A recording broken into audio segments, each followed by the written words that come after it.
Jika terjadi ledakan nuklir, mungkinkah seseorang selamat hanya dengan bersembunyi di dalam kulkas? Kedengarannya memang tidak masuk akal, tapi faktanya kulkas memang bisa menahan sedikit gelombang panas dan radiasi. Tapi yang paling mengerikan adalah gelombang kejut yang dihasilkan setelah ledakan. Selama Anda terlalu dekat dengan pusat ledakan, kekuatan ledakan itu cukup menerbangkan seluruh kulkas, dan orang di dalamnya pasti tidak akan selamat.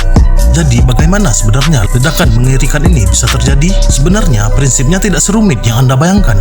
Bom atom pertama yang disebut Little Boy strukturnya mirip seperti senjata raksasa. Ia menggunakan bahan peledak untuk menembakkan potongan inti uranium kecil ke balok uranium yang lebih besar. Ini membuat keduanya langsung mencapai kondisi superkritis, memicu reaksi rantai fisi nuklir.